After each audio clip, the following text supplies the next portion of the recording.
너희의 내신 등급이 1.64야. 친구들은 와, 대박이다. 합격이야. 라고 말하겠지. 부모님은 어휴, 한시름 났다. 하시면서 등 두드려 주실지도 몰라. 근데 말이야, 진짜 그럴까? 1.64 등급. 이건 과연 안정적인 합격권일까? 아니면 심장이 쫄깃한 도전권일까? 우리가 오늘 이 자리에서 함께 파헤쳐 볼 거야. 이 숫자 하나가 가져다주는 수많은 질문과 불안, 그리고 기대감. 오늘 너희는 이 모든 궁금증을 해결하고 서울시립대학교 지역 균형선 발전형 합격의 진짜 논리를 데이터라는 무기로 완전 정복하게 될 거야. 기대되지 않아? 자, 다시 이 숫자를 봐봐. 1.64. 이 숫자만 보면 왠지 모르게 마음이 편안해지는 친구들도 있을 거야. 이 정도면 어디든 들이댈 수 있지 하는 근자감 근거 없는 자신감이 막 솟아날지도 몰라. 하지만 내가 스포일러 하나 해줄까? 입시는 말이야, 수학 문제랑 똑같아. 답만 달랑 던져주고 이게 맞을까? 하는 것만큼 답답한 게 없거든. 이 1.64라는 숫자가 어떤 의미를 갖는지, 어느 과에서 이 점수를 받으면 미소를 짓고 어느 과에서 이 점수를 받으면 고개를 갸웃해야 하는지, 그 숨겨진 진실을 지금부터 함께 찾아 떠나보자. 내신 등급 하나로 세상의 전부를 판단하는 건 너무 성급한 일이라는 거 곧 알게 될 거야. 좋아, 그럼 이 복잡한 입시판에서 우리가 어떻게 합격의 논리를 찾아낼 건지 그 여정의 지도를 잠깐 펼쳐볼게. 너희는 오늘 총 3가지 핵심 포인트를 통해 서울시립대 직윤의 비밀을 꿰뚫어 볼 수 있을 거야. 첫째, 모든 모집 단위의 등급 스펙트럼, 그러니까 누가 어디에 있었는지 그 전체 순위를 싹 다 공개할 거야. 누가 최상위였고 누가 최하위였는지 아주 시원하게 밝혀줄게. 둘째, 자연계열이랑 인문계열이 얼마나 다른 등급 분포를 보이는지 그 격차와 숨겨진 기회까지 상세하게 분석해 볼 거야. 너희가 생각하는 대박학과의 실체가 뭔지 아주 흥미로울걸. 마지막으로 합격의 숨은 열쇠. 내신 등급만큼이나 중요하지만 종종 간과하기 쉬운 수능 최저 학력 기준이라는 변수가 도대체 얼마나 큰 영향력을 발휘하는지 그 실체를 낱낱이 파헤쳐 줄게. 알찬 구성이지?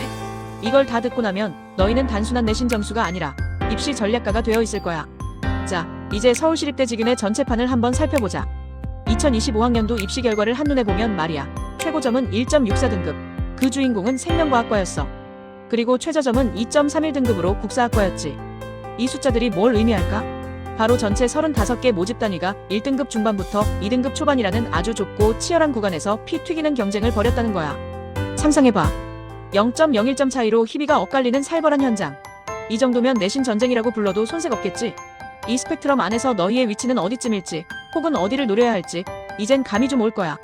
좋아, 그럼 이제 불꽃 튀는 최상위권 1.6 초반부터 1.7 중반까지 그야말로 범접할 수 없는 그들만의 리그를 들여다볼 시간이야. 1등은 예상대로 생명과학과 1.64 등급으로 최정상의 자리를 꿰찼어. 이어서 통계학과 1.67, 화학공학과 1.68, 전자전기컴퓨터공학부 1.72 쭉 보면 알겠지만 여긴 누가 봐도 자연계열의 판이야. 그것도 그냥 자연계열이 아니라 요즘 가장 핫하다는 인기공학 계열들이 아주 상위권을 독식하고 있지. 마치 맛집 줄 서듯 경쟁이 치열한 곳이라고 보면 돼. 나는 공대 아니면 안 돼 하는 친구들은 이 리스트를 아주 유심히 봐야 할 거야. 여기는 그야말로 탑 오브 탑이니까. 자, 최상위권 바로 다음 숨막히는 상위권 경쟁 구간이야. 1.75반부터 1.8 중반까지 여기는 진짜 눈 깜짝할 사이에 등급이 갈리는 살벌한 전장이라고 할 수 있어. 물리학과 환경공학부가 1.79로 공동 9위, 그리고 도시공학과 1.82, 컴퓨터과학부 1.83, 인공지능학과, 소학과가 1.85. 딱 보면 알겠지만 여기도 첨단학과, 그러니까 컴퓨터나 AI 같은 최신 트렌드를 이끄는 학과들이 아주 단단하게 포진하고 있지. 정말이지 0.01 등급 차이로 순위가 오르락내리락하는 걸 보면 한 문제 더 맞추고 덜 맞추고가 아니라 그냥 숨 쉬는 것마저 조심해야 할 것 같은 기분이야. 여기서 합격했다는 건 그야말로 강철 심장을 가진 친구들이라는 뜻이지. 드디어 인문계열 친구들의 얼굴에 미소가 번질만한 구간이 왔어. 1.85반부터 1.9 중반까지 여기는 중상위권이면서 동시에 인문계열이 본격적으로 등장하기 시작하는 아주 중요한 지점이야. 17위 자유전공학부 인문가 1.87로 딱 포문을 열고 이어서 도시사회학과, 경제학부, 행정학과까지 우리가 흔히 생각하는 인문계열의 꽃들이 모습을 드러내지. 자연계열이 앞선 구간을 아주 그냥 싹쓸이하는 바람에 우리는 어쩌라고 했던 친구들, 이제 희망의 빛이 좀 보이지 않아? 물론 여전히 치열하지만 이 정도면 나도 해볼 만하겠는데? 하는 생각이 들 거야. 좋아, 이제 많은 친구들이 심리적 마지노선이라고 생각하는 2.0 등급 구간을 넘어선 기회의 땅이야.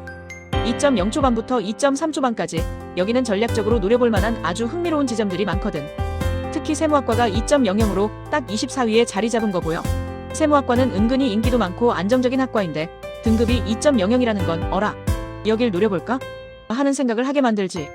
그리고 국제관계학과, 경영학부, 중국어 문화학과 같은 어문 계열과 인문학 전공들이 넓게 분포되어 있어. 혹시 내 내신으로는 서울시립대는 어림도 없어 라고 자포자기했던 친구들 있어? 아니야. 여길 봐봐. 전략만 잘 짜면 충분히 승산 있는 기회가 널려 있다고. 자, 이제 자연계열과 인문계열의 등급 스펙트럼을 아주 명확하게 비교해볼 시간이야. 한눈에 봐도 딱 보이지? 자연계열은 말이야 1.64에서 1.86 사이에 아주 그냥 빼곡하게 상위권이 밀집되어 있어. 우리는 다 같이 잘한다 는 느낌이랄까? 반면에 인문계열은 1.87에서 2.31까지 스펙트럼이 훨씬 넓게 분포되어 있지. 이게 뭘 의미할까? 자연계열은 높은 등급을 가진 친구들이 특정 학과에 집중적으로 몰린다는 뜻이고, 인문계열은 상대적으로 기회의 폭이 넓다는 뜻이야. 그러니까 내신이 조금 부족하다고 좌절할 필요가 없다는 거지. 인문계열은 이 정도면 어디든 뚫을 수 있지 하는 곳이 많다는 희소식이라고 할 수 있어. 좋아, 이제 정말 중요한 이야기 하나 해줄게.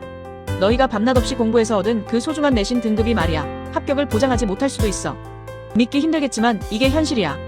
2025학년도 수능 최저 학력 기준 충족률을 보면 말이야 전체 지원자의 절반 이상, 정확히는 52.2%가 이 최저 기준을 충족하지 못해서 내신이 아무리 좋았든 말았든 그냥 탈락이라는 고배를 마셨다는 사실.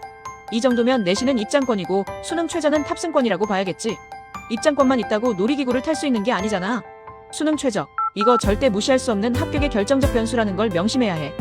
내신만 바라보다가 뒤통수 맞는 일은 없어야지. 그럼 이제 구체적으로 어떤 기준으로 너희를 뽑는지 디테일하게 한번 파헤쳐보자. 서울시립대 지규는 교과 성적 100%로 선발하는데, 여기서 조금 더 들어가 보면 공통일반 선택 과목이 90%, 그리고 진로 선택 과목이 10%의 비중을 차지해. 그러니까 단순히 주요 과목만 잘한다고 되는 게 아니라는 거야. 진로 선택 과목까지 전략적으로 잘 관리해야 한다는 거지. 게다가 고등학교별로 추천할 수 있는 인원이 10명 이내로 제한되어 있다는 점도 기억해야 해. 이건 너희가 아무리 내신이 좋아도 학교에서 픽을 받지 못하면 지원조차 할 수 없다는 뜻이잖아. 그야말로 학교 내에서도 치열한 경쟁을 뚫어야 한다는 말이야. 이거 완전 서바이벌 게임 아니겠어? 자, 이제 학과별로 숨겨진 특이사항과 너희가 주목해야 할 전략적 포인트를 짚어볼 시간이야. 첫째, 자유전공학부가 인문 1.87과 자연 1.77으로 분리 선발된다는 점 눈치챘어? 이게 중요한 게 뭐냐면 자연계열 자유전공이 인문계열보다 0.1등급이나 더 높다는 거야. 똑같은 자유전공인데 이렇게 확연한 격차가 있다는 건 선택에 있어서 아주 중요한 고려사항이 되겠지. 둘째, 세무학과의 위치. 아까도 말했지만 세무학과는 2.00등급으로 인기가 많음에도 불구하고 생각보다 낮은 등급대에서 합격자가 나온다는 점을 주목해야 해. 이건 어라, 여긴 전략적으로 노려볼 만한데? 하는 신호탄 같은 거야. 하지만 잊지 마. 인기는 많아도 결국 수능 최저를 충족해야 합격한다는 거. 셋째, 공학계열 내의 등급 격차야. 화공, 전전컴 같은 간판 학과들은 1.61, 7등급대에서 형성되지만 교통공학이나 건축공학 같은 학과들은 1.82, 2등급대로 분포가 넓어. 이게 무슨 말이냐면 나는 무조건 공대 가야 해 하는 친구들도 어떤 공대를 목표로 하는지에 따라 내신 요구치가 천지 차이라는 거지. 이 점을 잘 활용하면 합격 가능성을 확 높일 수 있을 거야. 좋아, 그럼 이제 너희의 내신 등급에 맞춰서 어떤 전략을 짜야 할지 구간별로 핵심만 콕콕 짚어줄게. 먼저 밴드 1, 1.6에서 1.7등급대 친구들. 너희는 그야말로 황금 내신을 가졌다고 할 수 있어. 인기 공대나 자연계열에 안정적으로 지원할 수 있는 아주 유리한 위치야. 하지만 방심은 금물. 수능 최저 충족은 필수 중에 필수라는 거 절대 잊으면 안 돼. 내신 끝판왕이라고 수능 공부 놓치면 그야말로 낙엽처럼 떨어질 수 있다는 거 명심해. 다음, 밴드 2 1.8에서 2.0등급대 친구들. 너희는 인문계열 상위학과, 예를 들어 자유전공이나 경제학부 같은 곳을 노려볼 만하고 공대 중위권 학과들을 공략하는 게 현명한 전략이야. 이 구간은 조금만 더 힘내면 하는 희망과 여기서 미끄러지면 하는 불안이 공존하는 곳이거든. 전략적인 선택이 정말 중요해. 마지막으로 밴드 3, 2.1등급 이하 친구들. 아, 나는 안 되겠지 라고 벌써 포기하는 친구들이 있다면 잠깐 스톱. 어문계열이나 인문학 전공들을 타겟팅한다면 충분히 승산이 있어.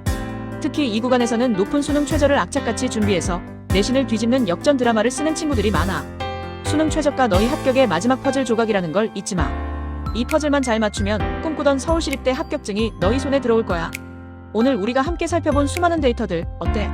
이젠 1.64라는 숫자가 더 이상 막연하게 느껴지지 않을 거야. 이 데이터는 말이야 단순한 숫자들이 아니라 너희의 미래를 바꿀 수 있는 전략의 지도이자 합격의 나침반과도 같아. 정보의 홍수 속에서 길을 잃지 않고 이 데이터들을 제대로 이해하고 활용하는 자만이 결국 원하는 결과를 손에 넣을 수 있어. 명심해. 데이터를 지배하는 자가 합격을 거머쥐는 거야. 너희 모두가 이 데이터를 현명하게 활용해서 2025학년도 서울시립대학교의 자랑스러운 신입생이 되기를 진심으로 응원할게. 파이팅!